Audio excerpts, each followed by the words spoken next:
Welcome to the Black Swan Rising podcast, an L10 production. For transcriptions, show notes, and extras, please visit us at theblackswanrisingpodcast.com. Now, broadcasting across the world from the heart of the American Bible Belt, here is your host, Michael B. Rush. Hello, friends. Welcome back to the Black Swan Rising podcast. I'm your host, Michael B. Rush. Today, I want to talk about the challenges that we have in not only understanding reality as it really is, but, determining truth. Because we project our own version of the truth upon reality. And in doing so, our projections of what we perceive the truth to be, in many instances, prohibit us from understanding truth as it really is. And I know that this is confusing to wrap your head around, so I want to talk about this from a real life perspective. So to start this off, I want to ask you a question. Is it possible for an object to move north and south and east and west all at the same time? Well, you might think that that would be impossible. But in reality, it is not only possible, it is happening to us right now. Let me explain. Let's imagine that there were two people playing catch, and these two people are standing 60 feet apart, and they are located north and south, directly north and south from each other. They take this baseball and they throw it, and it takes 1 second for it to travel the 60 feet in between them. Okay. If that ball is moving 60 feet in 1 second, that translates into moving at 41 miles per hour. Okay. To the independent observer who's watching these people, that ball is moving at 41 miles per hour from north to south, and then from south to north, and then from north to south, back and forth. Now, that would be our version of reality. We would interpret things from our vantage point as that being where that ball is in space and time, bouncing back and forth between that continuum, between that 60 feet, bouncing back and forth at 41 miles per hour. And that's what we would say reality is. But yet, in reality, that is only part of the picture. If you were to take an independent observer that existed independently of those two people playing catch in space and time, you would get a far different answer, an answer that reflects what actual reality is. Because in reality, not only is the ball moving back and forth, north to south and south to north as these individuals throw it, but it is also moving with the rotation of the earth as the earth spins on its axis. And it is also moving as the earth orbits around the sun. And it is also moving as the sun orbits the Milky Way galaxy. And it is also moving as the Milky Way galaxy is moving through space in what is called the galactic drift. Now, if you were to take all of these things into consideration, you would get what the actual movement of that ball is during that 1 second in actual space and time. Because in reality, even though it perceives to us that the earth is always in the same spot, in reality, the earth has never been and never will be in the same space, or it will never occupy the same location in space, in time, ever again, because it is constantly moving for all of these reasons that I have said. So let's take all 5 of these different motions into consideration to see what the reality of the movement of this ball is, okay? So step 1, the ball moves from north to south 60 feet, okay? Step 2, the rotation of the earth. The earth, in addition to that 60-foot movement, it has also moved 1,280 feet due east because the earth is rotating on its axis at 870 miles per hour. In addition, the earth is orbiting the sun at 67,000 miles per hour. And if we calculate this as of today, which happens to be the spring equinox, March 20th, based off of where we are around the orbit of the sun, we are moving in a western direction at 67,000 miles per hour, which means during the same 1 second interval, that ball has also moved through space and time 18.6 miles to the west. So it has moved 1,260 miles to the east due to the rotation of the Earth, but it has also moved 18.6 miles to the west due to the movement of the sun around, or the Earth around the sun, as well as moving 60 feet from south to north. Now, as I mentioned, because the sun is orbiting the Milky Way galaxy, which it is moving in its orbit at 447,000 miles per hour. And again, with today being the spring equinox, it is doing this in relation to the Earth in a northwesternly direction, actually about 310 degrees. And it, in 1 second, because it's moving 447,000 miles per hour, it has covered a distance of 124 miles in the northwest direction. And then again, because the Milky Way galaxy itself is moving, and it's moving at 1.3 million miles per hour, which is the fastest of all of these movements by far. And based off of where the Earth is in the direction of its orbit around the sun right now, the Milky Way galaxy is actually moving to the south-southwest. It's about 200 degrees on the compass. And in that 1 second, it has moved 361 miles. So simultaneously, all these things are happening at the same time. At the exact same time, the ball has moved 60 feet to the north. It has also moved 1,280 feet to the east because of the rotation of the Earth on its axis, but it has also moved 18.6 miles to the west because of the Earth's orbit around the sun, and it has also simultaneously moved 124 miles to the northwest because of the sun's rotation around the Milky Way galaxy, and also simultaneously it has moved 361 miles to the south-southwest, to this independent observer who exists in space and time. And that is the reality of this. The reality, our current actual reality, is that this ball has moved all of these directions at the same time. That should blow your mind. That is the reality of what space and time are doing. The reality is that Earth never occupies the same space twice because it's in a constant state of motion. Over the course of my life, I'm 51 years old, I have been hurtled through space over 850 billion miles. The Earth has traveled 850 billion miles and will never go back to where it has been. That is kind of cool.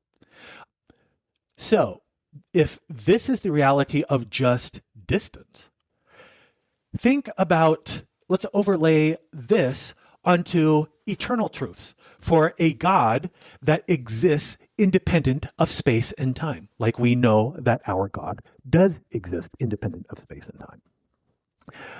What does it mean when he says things such as when he talks about hell being eternal damnation? Well, we project our meaning of what that must mean from our vantage point. And just because we are projecting something as being true from this vantage point does not mean that that is what reality actually is. And, in reality, God, when he says that someone is going to be suffering eternal damnation, he is not meaning that they are going to be in hell forever and ever and ever and ever. What he is saying is that that individual is going to suffer a godlike punishment because God is eternal. That is what reality is. So reality is defined from the reference point of God and not the reference point of man. So when we are looking at the gospel of Jesus Christ, we need to understand it from a cosmic vantage point. And it is very important for us to understand that not everybody sees things from the same cosmic vantage point. We are all looking, consider that there are literally worlds without number. And that those worlds, those innumerable worlds, are populated with people and with life forms of an incredible diversity. Consider how many races of people live upon this planet. On this planet, we have white people, we have black people, we have yellow people, we have red people, we have brown people, and we have all the kind of spectrums in between. We have people that by genetics are tall. We have people whose genetics, such as pygmies, are short.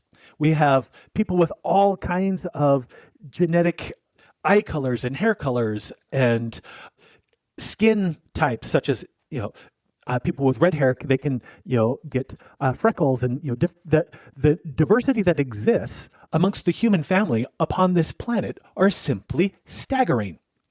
Now project that across the cosmos. What diversity must exist across all of those worlds? We, in our insanity, are probably thinking, nope, the ball is only going 41 miles per hour between person A and person B. But in reality, it's moving all directions at once. The reality is that life on all of these worlds is diverse, far more diverse than what our mortal perspective enables us to understand. And the gospel, how the gospel works, isn't necessarily the same on every single planet. That may be strange to consider, but not everything that is going on this planet is also transpiring on every other planet. For instance, Jesus Christ atoned for the sins of the multiverse on this planet. Jesus Christ was not crucified on every single planet in the cosmos. So Christ's atonement, being infinite and eternal, applies to every single life form on all worlds without end. So those life forms on all of these different planets, they are dependent upon an event that transpired on our world. So consider, therefore, that they must be aware of this world, even though we are not aware of them, because our salvation is not dependent upon them and the things that have happened on their world. The inverse of that is absolutely not true. The reality of their eternal salvation is completely dependent upon the events that transpired upon this earth. Let that sink in. Their perspective on this cosmic reality is different than ours. In the Pearl of Great Price, when you read in Moses chapter 1, Moses is simply astounded when he is shown that the multiverse is filled with populated worlds. He can't believe it. He's stunned by it. And one of the first things that God tells Moses is, Moses, I am not going to talk to you about the realities that exist on those other worlds. I am only going to talk to you about the reality on your own planet. But other worlds, for reasons I have just discussed, must know at least something about reality on this world, because their salvations are completely dependent upon our salvation and upon the atonement which was wrought upon this planet. If you read in section 76 of the Doctrine and Covenants, you have a very interesting verse wherein Joseph Smith says, this, of all the testimonies that have been given, this is the testimony last of all that we give, that he lives. For we saw him even on the right hand of God. And then he goes on to say that by him, meaning by Jesus Christ, the worlds are and were created, and their inhabitants become the begotten sons and daughters unto God.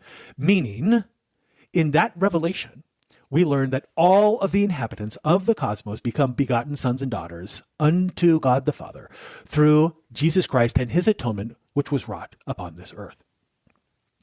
So the cosmic reality hinges upon this event that took place on planet Earth.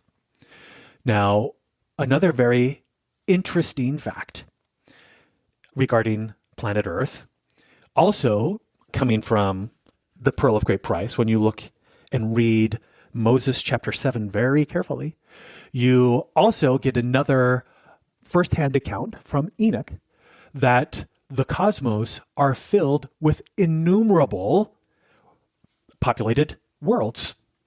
In fact, Enoch talks about this when he sees the Lord weeping at the wickedness of this planet. In fact, the Lord says in this chapter that of all the planets that exist in the cosmos, there is not another world that has as much wickedness upon it as planet Earth has had.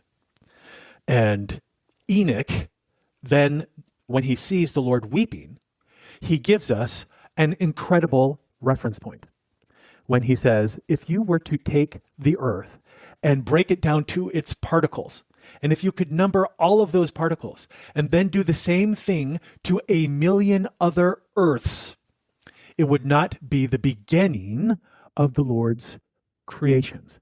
Now, the numerator in this calculation is earth inhabited worlds. So that is astounding. Now, in Revelation chapter 12, we learn that there was a war in heaven, and that Lucifer and 1/3 of the hosts of heaven were banished. And where were they banished? They were banished to planet Earth.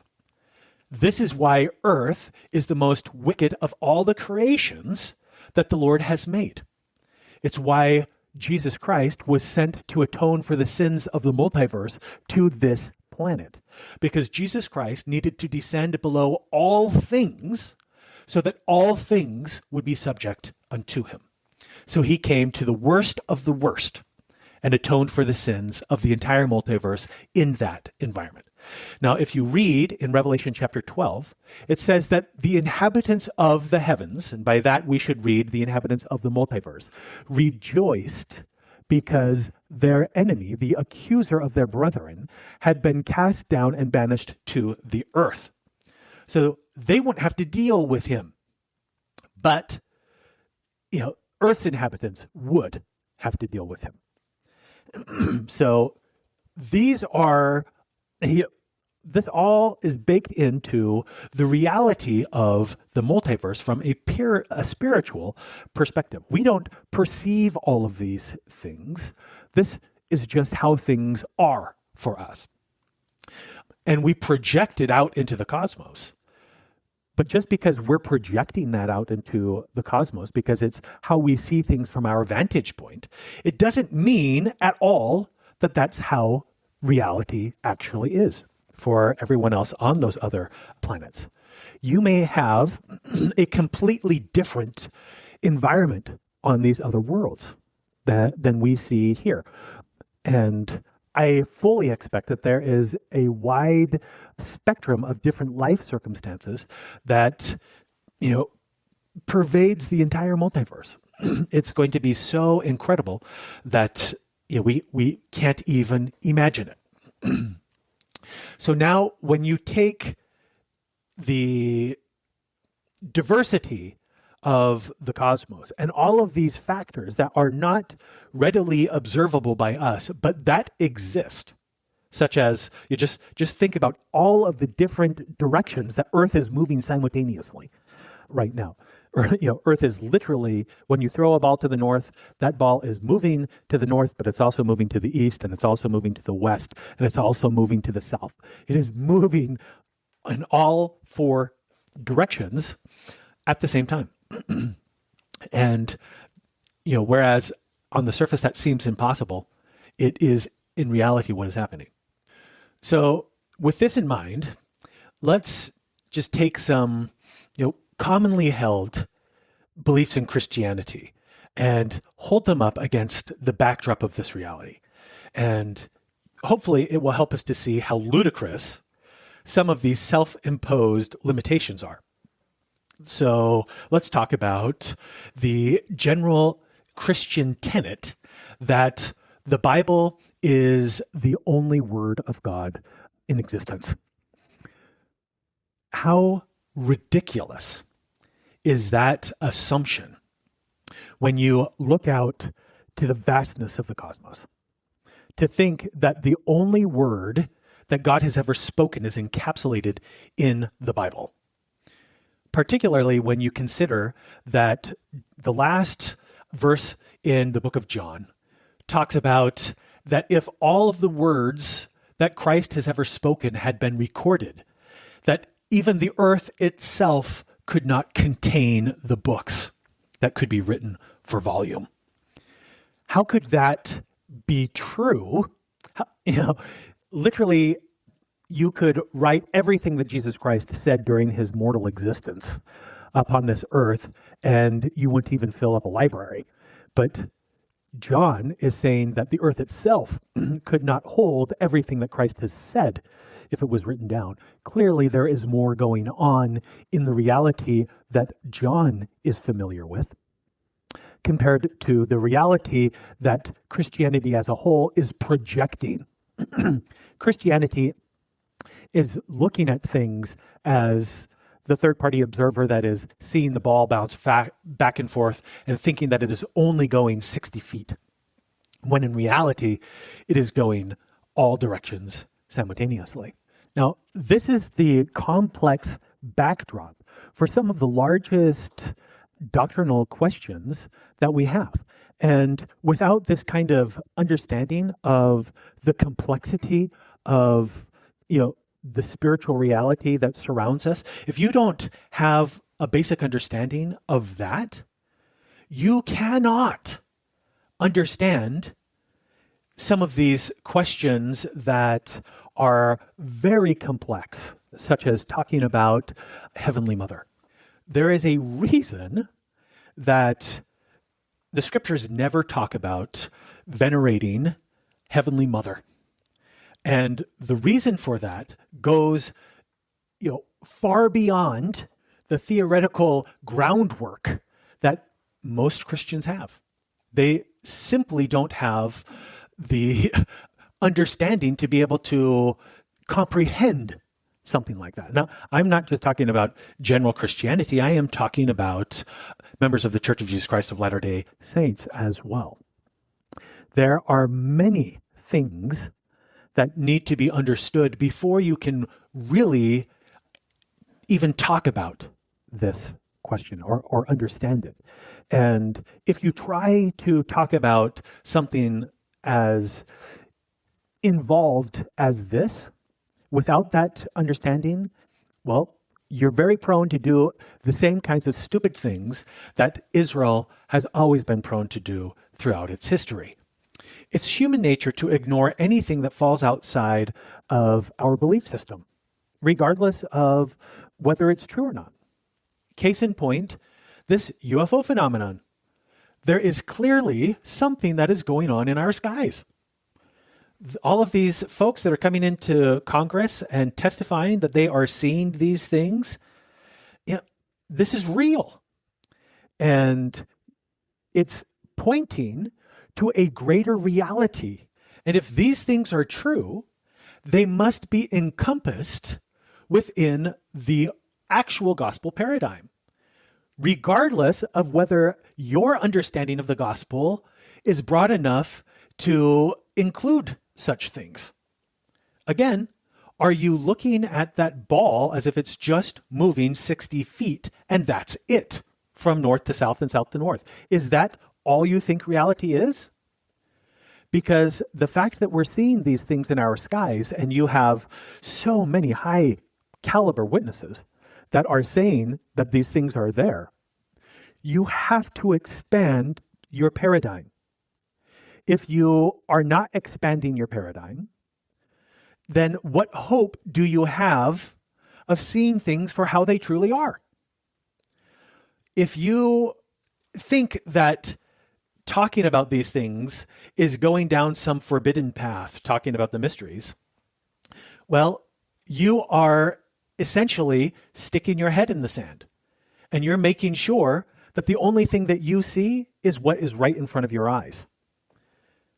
You can't see anything beyond that. And that is a very, very dangerous perspective. It is a very limiting perspective. It is one of the reasons that so many people, that's why Christ described that broad is one path, but straight and narrow is another path. And that many find the broad path, but few are they that find the narrow path. And why is that? Because people do what comes naturally. Whatever falls within their normal paradigm, that's what they accept. And things that fall outside of that paradigm, they don't accept. Such as, an angel descending to a young boy, Joseph Smith, in rural New York, and telling him about a record transcribed upon golden plates hidden underneath a rock on a prominent hilltop near Palmyra, New York. That falls outside of, most people's concept of reality. And so they will dismiss it out of hand. And frankly, many members of the church, honestly, are only members because their ancestors accepted these truths and they have inherited those truths from them. But would they have the spiritual wherewithal to be able to accept those kinds of truths today, when the vast majority of Christianity says that such things are an impossibility? Never mind the fact that Christianity is based upon reality-shattering events just like this. Christ being born from a virgin. That is a reality-shattering event. All of Christianity is based upon reality-shattering events. But we try to normalize things, and we try to normalize things very, very quickly by saying, no, this is it. This is all there is. This is how things are looked at, and anything outside of this way of looking is wrong. And if you look at something outside of this, then, you are a fringe wild man. This is what happened to Galileo. Galileo wasn't considering fringe things. He was taking observations and trying to reconcile them with the reality of the truths that he knew from Christianity. And he said, listen, guys, the earth isn't the center of the universe. And Christianity at that point in time believed that that was heresy. And so he was a fringe wild man.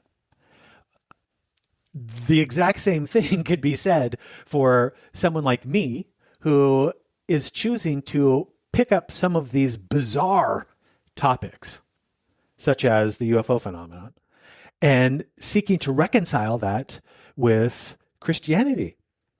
There are so many people that rise up and point their finger at me as some wild man that is doing, spiritually dangerous things, and, looks at this as being a life-threatening kind of a thing. And instead, they're choosing to ignore all of this.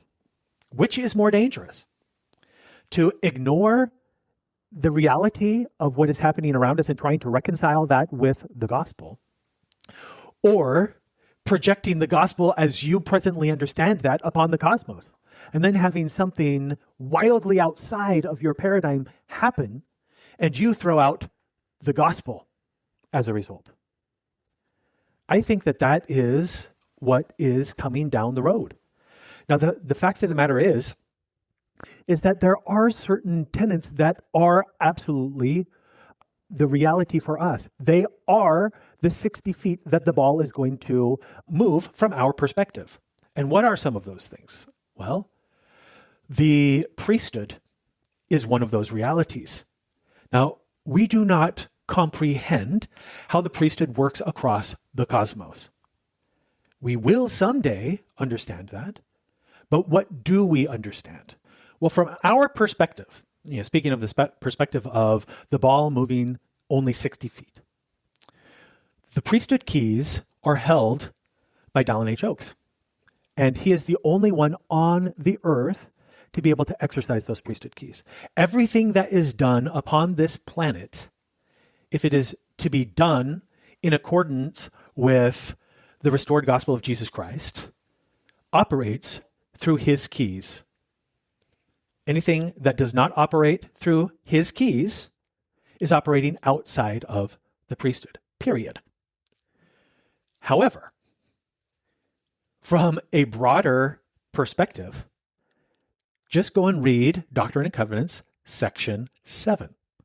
In section 7, we learn that John the Revelator is still alive. John the Revelator is also John the Beloved. John was a member of the original first presidency. He was one of the original 12 apostles. The priesthood keys are exercised by the senior apostle upon the earth at any given point in time. Dallin H. Oakes is the prophet of the church because he is also the senior apostle. Well, John the Beloved, in every possible interpretation, is the senior apostle. He is the only original apostle that is still alive. All of the other 12 apostles have died, except for John, according to Doctrine and Covenants, section 7. Therefore, John holds all priesthood keys. Now, when Joseph Smith received the priesthood, he received the Aaronic priesthood from who? John the Baptist. And when John the Baptist came to Joseph Smith, he was told that he was doing this under the authority of who? Peter, James, and John. How did Joseph Smith get the Melchizedek priesthood? Well, he received it from Peter, James, and John. John holds all of these keys. When you look at the first General Conference of the Church of Jesus Christ of Latter-day Saints, which was held April 6th of 1830, during that conference, Joseph Smith stated that John the Revelator was then preparing the lost 10 tribes for their return. That's a very curious thing, because think about all of the questions that we have on our Temple Recommend interviews. As part of those questions, we attest, and one of those questions is that we believe that Dallin H. Oakes is the only person on the earth who holds the keys and can exercise all of the keys. However, it is a fundamental doctrine that John the Revelator, John the Beloved, also holds all of these keys. But if Dallin H. Oakes is the only person on the earth to hold these keys, by default, John the Revelator is not on the earth. Meaning, the lost tribes of Israel, whom he is amongst preparing for their return, are also not on the earth. This is, whether or not you accept this as being a reality, doesn't matter. It's just like whether or not you believe it's possible for a ball to travel in all directions, north, south, east, and west at the same time, whether or not you think that's possible is irrelevant. It's happening right now, whether you believe it's possible or not. You just need to understand these things better. So today, the whole purpose of this episode today is more than anything just about perspectives. We need to be aware that just because we believe we understand something does not mean that we understand it completely. Just because you believe that the ball is moving 60 feet at 40 miles per hour does not mean that that is all there is to be understood from this. We believe in an ongoing restoration. We believe in all that has been revealed and all that will be revealed. We believe that President Dallin H. Oaks is the only man who holds all of the priesthood keys. I absolutely 100% believe that as far as the affairs of the church upon this earth are concerned, that is 100% true. We also know from the Doctrine and Covenants that Joseph Smith taught that only the inhabitants of this earth, or those who have lived upon this earth, are capable of ministering to it. That is a very interesting truth. What does that mean? It means that, watchers are not authorized to come and preach to us some new doctrine or administer new ordinances to us. And anybody that comes and does these things who has not lived upon this earth in mortality, or who will live upon this earth in mortality, they are teaching false doctrines. That's just, as weird as that is, or as weird as that sounds, that is how it is. Now, I had one person reach out to me and say, well, what do you mean? How can that be true? You've mentioned that Peter, James, and John, came and administered to Joseph Smith. Yeah. Well, Peter, James, and John lived on this earth. So of course they can come and minister to Joseph Smith. Now, the watchers are not part of, mortality on this second estate. It is possible for people to come to this earth from elsewhere through technologies and reasons that I've expounded other episodes of this podcast. But those people are coming from elsewhere. This is not their world. They are visitors here. So they are not authorized to administer the ordinances of salvation to us. And if they come trying to do that, you can know with absolute certainty that what they're doing is false. You don't have to understand all of the ins and outs of reality to know that. This is when I talk about the guardrails of the gospel. This is what I'm talking about. Someone coming from another world to this one and trying to administer ordinances of salvation, that falls outside the guardrails of the gospel. Now, what about these people who have said that there are people from other worlds here that are keeping the earth from destroying itself in nuclear holocaust? For example, you have Brigadier General Haim Eshed, who is on the record stating that he knows that during the Cuban Missile Crisis, that nuclear war was averted through the intervention of off-world races. Well, guess what? That is very different from those off-world races keeping us from destroying the earth, is not the same thing as administering to us the ordinances of salvation. God will certainly allow people from other worlds. Obviously, he allows people from other worlds to come to this one because we're seeing it happen. It's happening in our skies on an ongoing basis. So this does happen. But we shouldn't expect to have missionaries come to this earth from other worlds preaching to us a new gospel. That is something that would involve our salvation. And according to the guardrails of the gospel, that should not happen. And if somebody is doing it, you should be very, very leery of that. So, friends, I know that this episode may be very, very bizarre and hard to wrap your mind around, but that's kind of the point. It's possible for the ball to be moving in all directions at the same time. We don't understand the full nature of the world around us. So let's not be idiots about this.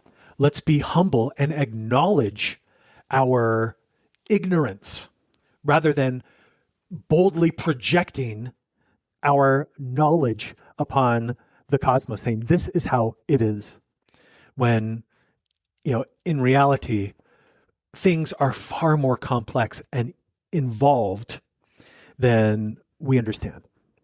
So let's give way, let's make space for the complexities of an infinite multiverse that consists of not just the physical dimension that we see, but also, a spiritual dimension. For we know that there is most definitely what the book of Enoch refers to as the unseen world or the invisible world, the spirit world.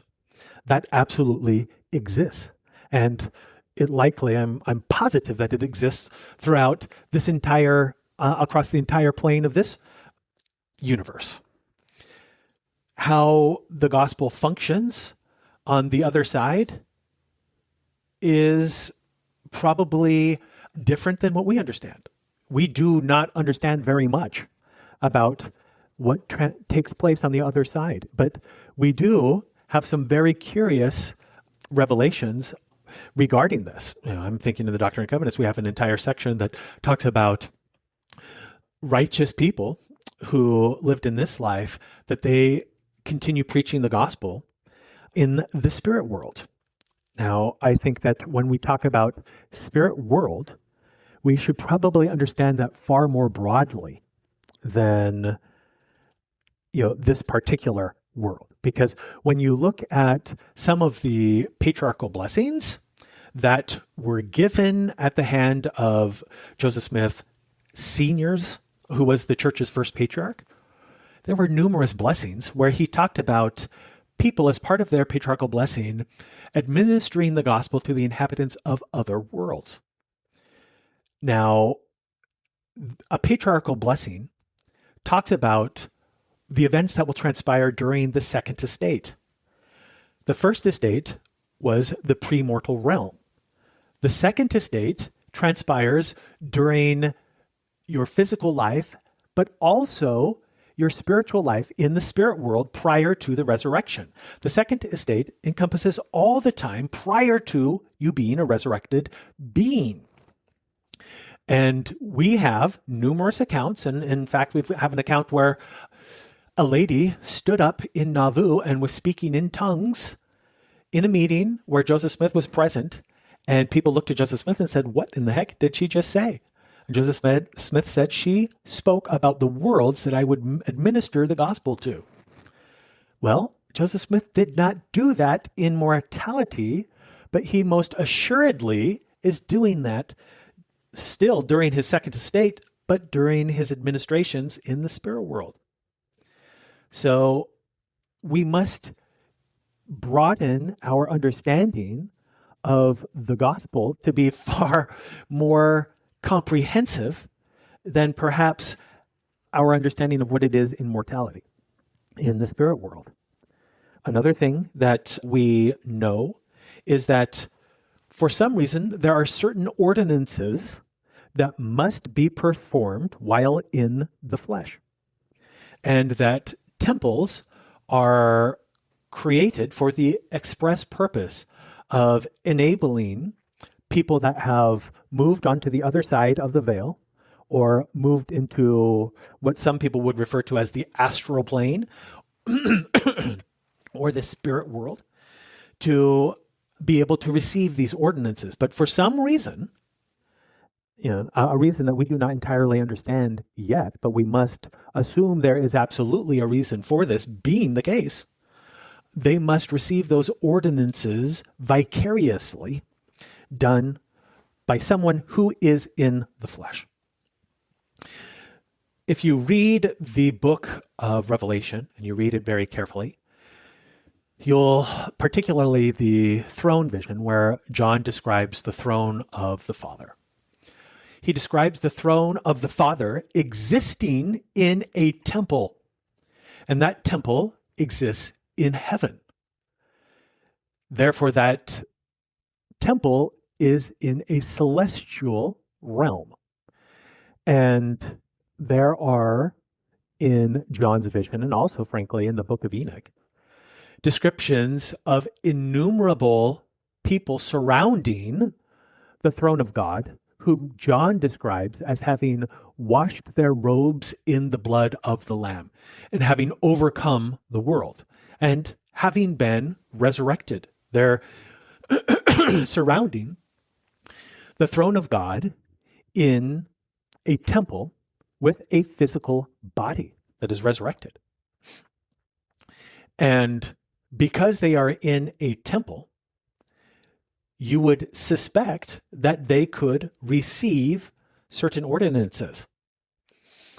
Now, this, may be going beyond what, most people have any concept of.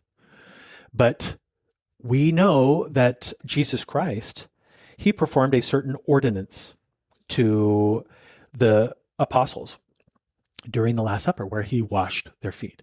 And he told Peter, when he washed Peter's feet, he said, listen, I have to wash your feet. And Peter said, heck no, you will not wash my feet. You are the Son of God. You are my Savior. You will not condescend to wash my feet. I should be washing your feet. And Christ told Peter, listen, unless I wash your feet, you have no place with me. This is referring to an ordinance for which most people have no concept, but apparently is an ordinance of salvation. And this is an ordinance of salvation that must be done in a holy place.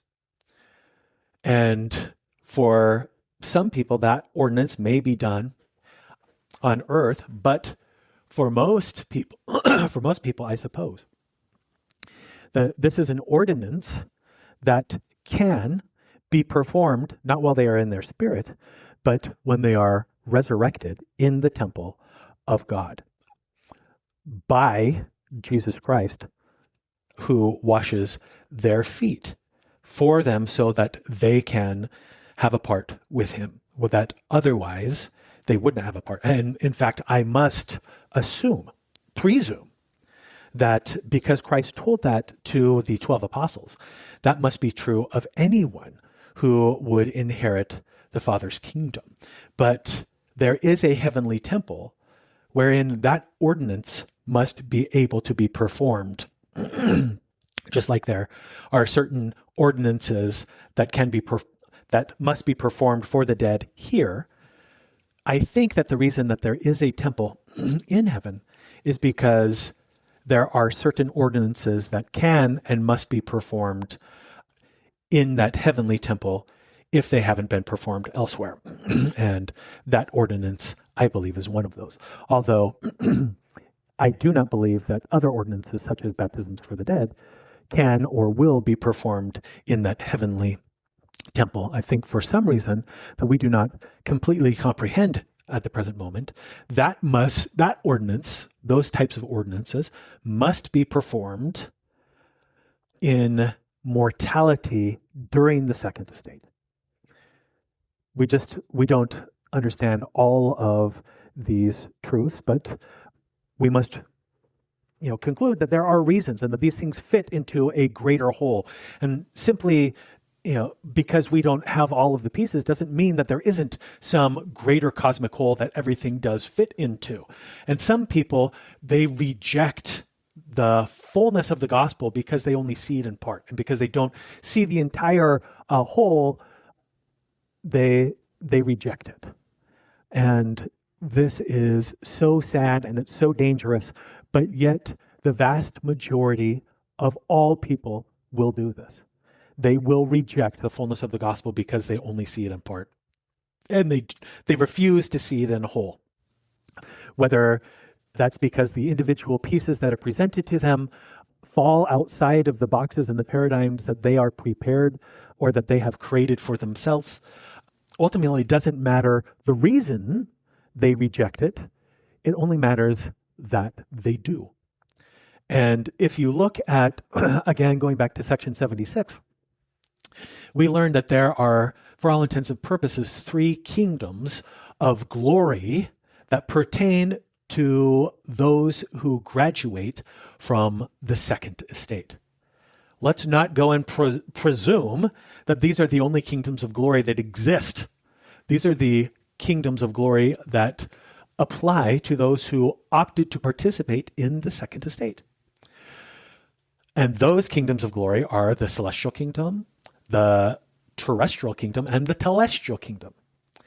Now, when you look at that revelation, we understand that those who were willing to abide the celestial law will inherit the celestial kingdom.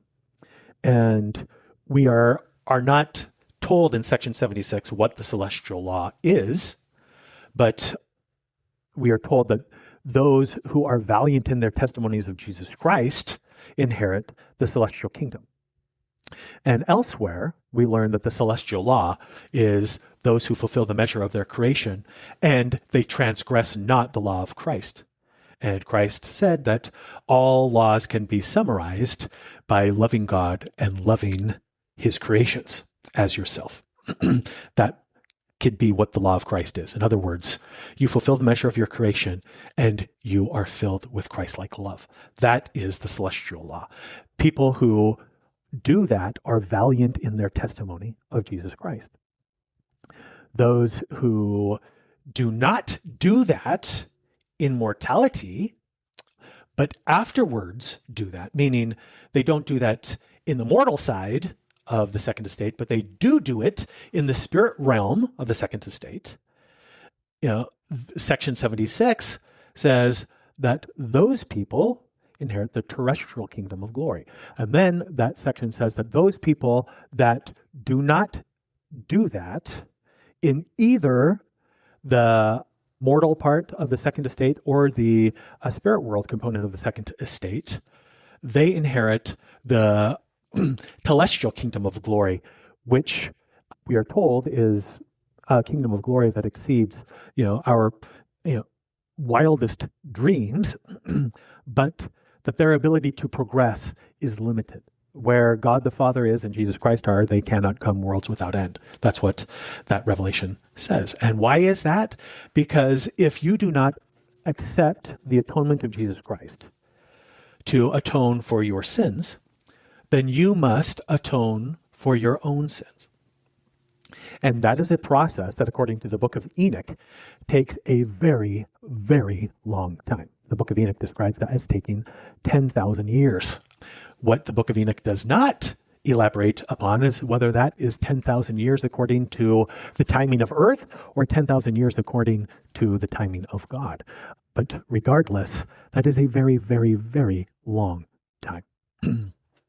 And the end result of that is, far less than what God might have created from us if we were willing to let him work in our lives.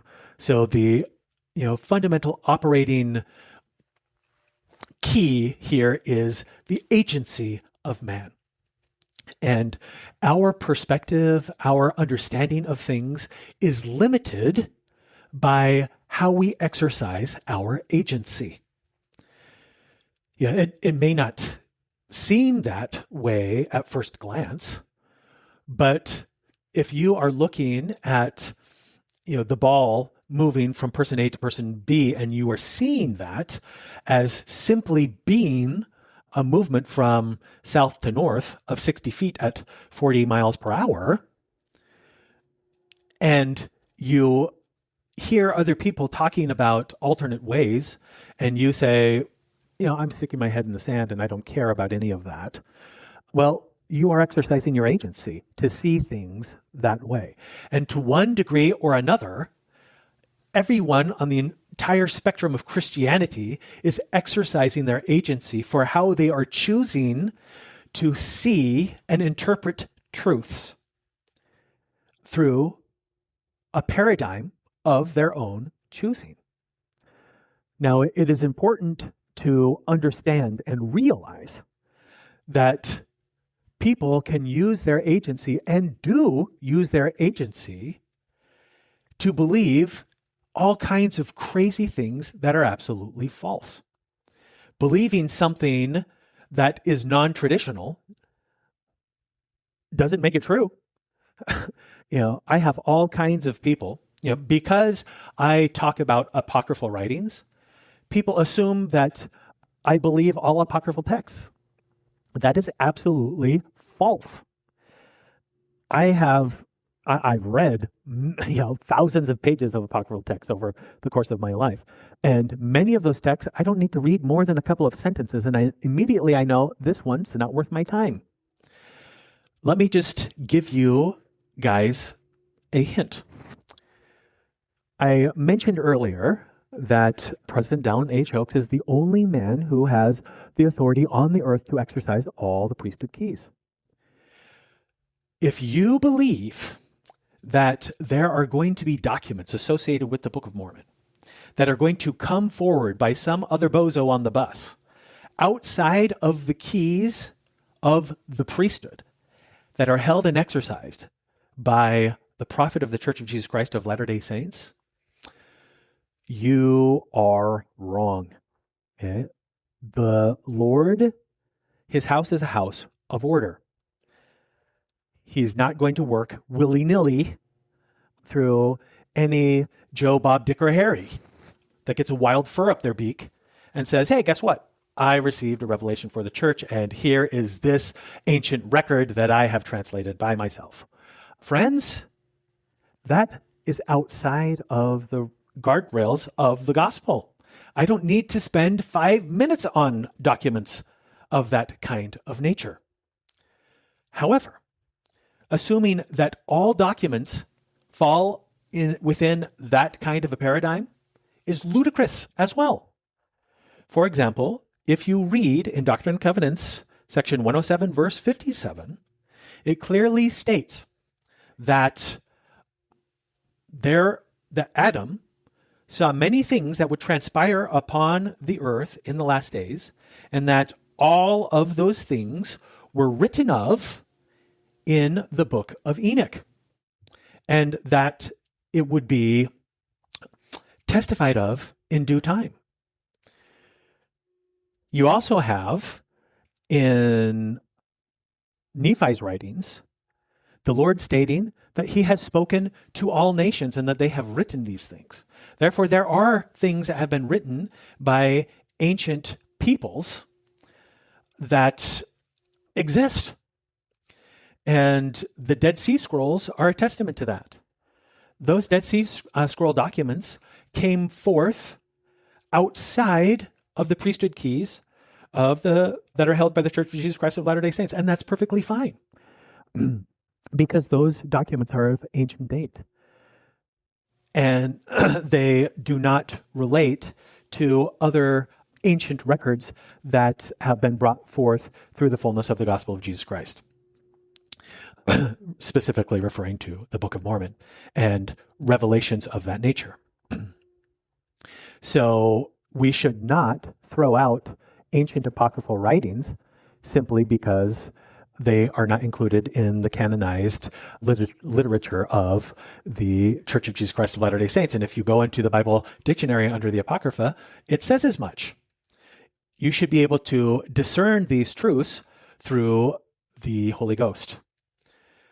But not everyone is very good at being able to discern the promptings of the Holy Ghost. And this is, very plain, unfortunately. I am staggered by how many people think the earth is flat. Newsflash, the earth is not flat. Guys, I don't care what evidence you're looking at. It is not flat. Okay? All things point to the fact that it isn't flat. So people can create all kinds of false things that justify things outside of the guardrails, that we should be using to discern truth.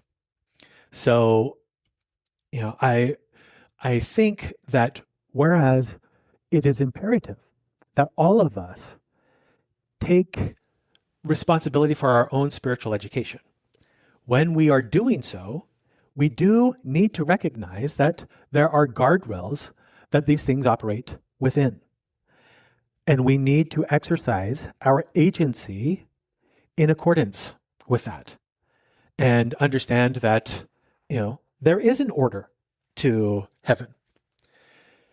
And when it comes to ordinances of salvation and priesthood keys and things like that, that is absolutely going to flow through a certain pattern. And President Oaks holds those priesthood keys. And I am absolutely looking forward to General Conference and to the guidance that we will receive from President Oaks during General Conference and from our other inspired leaders as they are exercising their various mantles of responsibility that they have been given to by the Lord. But, we have all also been given the task to navigate mortality by relying on the guidance of the Holy Ghost. And, it is imperative for us to be able to do these things in conjunction with the Holy Ghost, and to be able to reconcile some of these bizarre, truly bizarre things that are happening that frankly would be inappropriate to talk about in General Conference. I do not suspect that you are going to hear President Oaks talking about spaceships from other worlds coming to the Earth and being, fighter pilots and commercial pilots and other people seeing these things in the skies. That doesn't mean that they're not happening. It simply means that the onus of understanding some of these things lies on your shoulders and not on the prophets. And you're the one that is going to need to navigate this.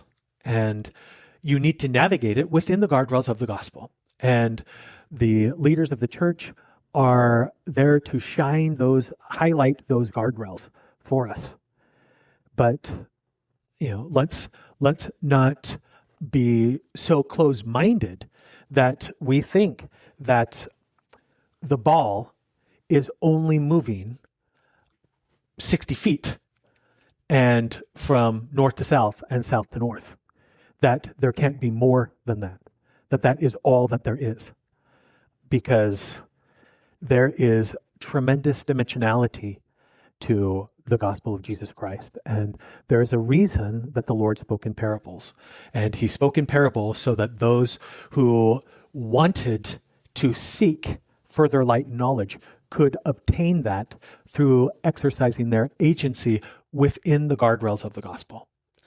So friends, I hope that this episode has been helpful for you to contemplate some of these strange and bizarre things in light of the guardrails that we have been given, and realizing that just because the gospel does have guardrails, it does not mean that there is not an astounding, mind-boggling depth to the gospel. And in the days and weeks and months and years to come, we will realize that this dimensionality, it always existed. We just didn't have the eyes to see it. Just like when the Lord on the road to Emmaus, speaking to his disciples, he revealed to them a depth to the scriptures that they did not realize existed, but in reality it was always there. He just helped them have eyes to see it. That is the purpose of this podcast. The purpose is just to get you to exercise your agency to engage with the gospel. It is, this podcast is not teaching any doctrines of any sort. Everything that I talk about, I'm talking about from a theoretical perspective, with an invitation for you to engage with the Lord in a learning process so that you can better understand the reality, the spiritual and physical reality in which you are engaging your second estate in.